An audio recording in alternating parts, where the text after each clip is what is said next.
damai sejahtera. Semoga semuanya dalam keadaan yang baik-baik dan sehat-sehat saja. Seperti biasa, kita mengongsikan perkongsian berdasarkan dalam firman Tuhan. Ya, apa kabar semua? Semoga kekal sehat dan kekal aktif. Perkongsian kita pada kali ini adalah tentang mendepani pandemik COVID-19.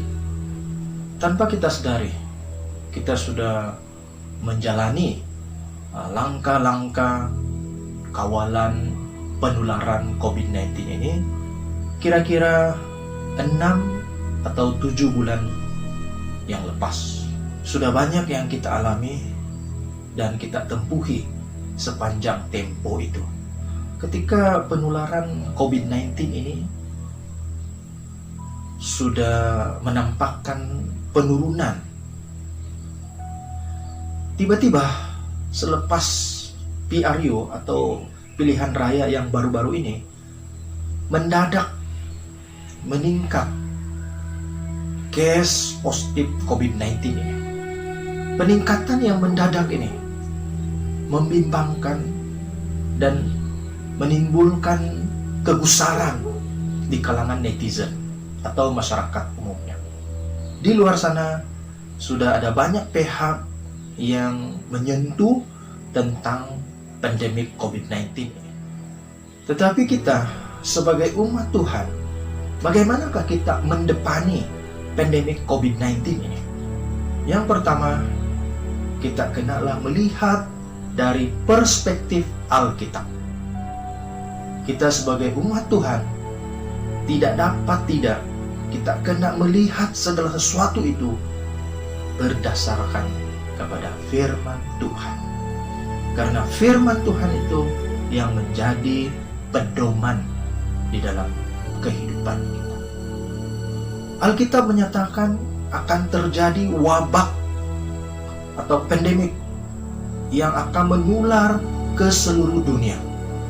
Dan pandemik ini atau wabak ini amat dahsyat dan membinasakan. Kitab Wahyu pasal 6 ayat 7 hingga ayat 8. Ayat 7, dan ketika anak domba itu membuka meterai yang keempat, aku mendengar suara makhluk yang keempat berkata, "Mari." Ayat 8, dan aku melihat sesungguhnya ada seekor kuda hijau kuning, dan orang yang menungganginya bernama Maut, dan kerajaan maut mengikutinya.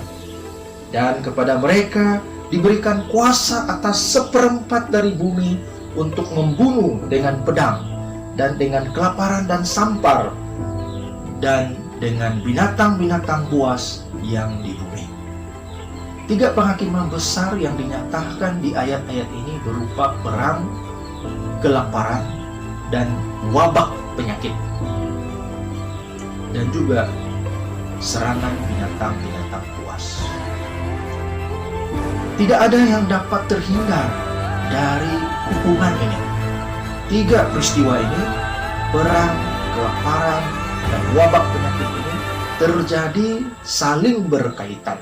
3 hal ini sering berlaku dari zaman dahulu sehinggalah sekarang ini, dan akan berterusan dan semakin hebat di akhir zaman ini. Lihat, sudah pernah terjadi wabak-wabak sebelum ini, seperti selsema burung, H1N1, SARS, dan bermacam-macam lagi wabak yang sebenarnya sudah terjadi, dan nampaknya mencari pertolongan kita kepada Tuhan. Segala bahaya kita mohon untuk dijauhi atau kita terhindar dari segala. Kita lihat Matius pasal 6 ayat 13, janganlah membawa kami ke dalam pencobaan, tetapi lepaskanlah kami daripada yang jahat. Ayat ini bukan menyatakan bahwa sumber pencobaan itu datangnya dari Tuhan, melainkan doa ini bermaksud Ya Tuhan, jauhkanlah kami daripada perkara yang buruk. Tuhan, janganlah biarkan kami tergoda lagi atau jatuh lagi ke dalam pencobaan. Tuhan, kami ini lemah dan singa yang mengaum-ngaum itu tidak kelihatan dan begitu licik. Tuhan, jauhkanlah kami dari semuanya itu. Inilah maksud doa yang diajarkan oleh Tuhan Yesus. Janganlah membawa kami ke dalam pencobaan, tetapi lepaskanlah kami daripada yang jahat. Ini adalah doa iman. Mereka berusaha untuk menjauhi bahaya-bahaya yang menanti mereka. Tetapi pada masa yang sama, mereka tetap bersandar kepada Tuhan, beriman kepada Tuhan, tidak takut kepada bahaya, dan percaya kepada Allah. Itulah sikap yang rasional di samping beriman kepada Tuhan. Jadi yang kedua, bagaimana kita mendekati pandemi COVID-19 ini ialah dengan sikap yang rasional. Yang ketiga, kita melihat dari sisi positif kejadian ataupun pandemik ini.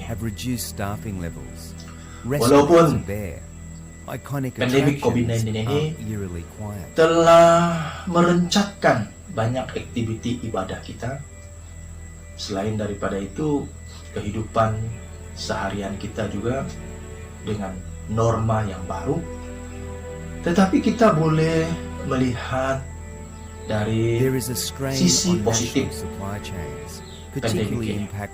Kalau ada yang tidak terfikir, apalah sisi positifnya ke atas diri saya, maka kita boleh bertanya kepada diri kita sendiri, apakah yang telah terjadi kepada saya selama COVID-19 ini berlangsung atau terjadi sampai hari ini. Sudah tentu ada sesuatu, mustahil tidak ada.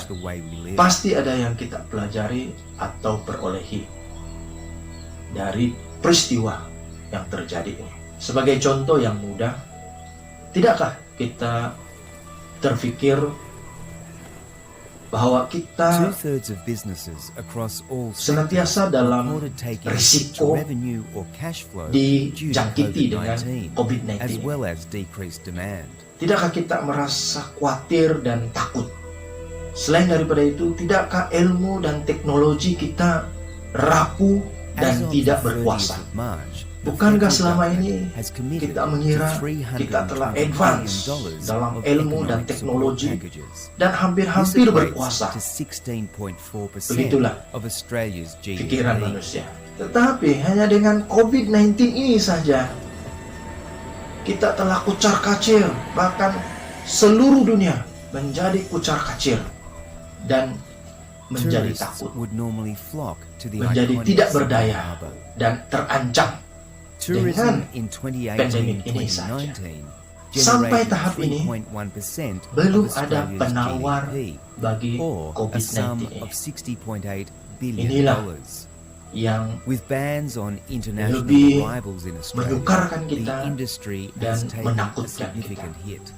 Karena tidak ada penawar, artinya tidak ada penyembuhan, tidak ada pengakhiran bagi pandemik ini, karena tidak ada penawar atau tidak ada obat untuk mengatasi. Jadi sebagai umat Tuhan, kita boleh mengambil pelajaran daripada wabah yang terjadi atau yang melanda dunia ini pada hari ini. Sesuatu yang terjadi itu Tuhan mahu kita memperhatikannya. Kitab Hagai kita ambil sebagai panduan contoh kita. Hagai pasal 1. Hagai pasal 1 ayat 5. Oleh sebab itu beginilah firman Tuhan semesta alam, perhatikanlah keadaanmu. Apabila saya menelaah kitab Hagai, Karena kitab Hagai ini kitab yang pendek saja, 2 pasal saja. Saya mendapati perkataan Tuhan, perhatikanlah keadaanmu sering berulang. Nah, kita dapat melihat ya, pasal 1 ayat 5 tadi, kemudian ayat 7, pasal 2 ayat 15 dan ayat 18. Perhatikanlah. Jadi Tuhan memerintahkan umatnya memperhatikan keadaan mereka. Dan dalam kitab Hagai ini, perhatikanlah keadaanmu itu, di mana Tuhan mau umatnya menginsafi keadaan buruk yang terjadi kepada mereka.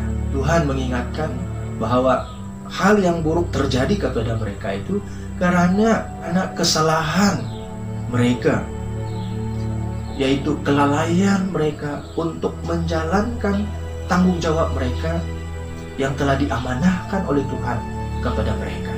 Dan dalam hal ini, dalam hal ataupun dalam kitab Hagai ini, yang dimaksudkan itu ialah pembangunan bait suci. Umat gagal untuk menyelesaikan pembangunan bait suci.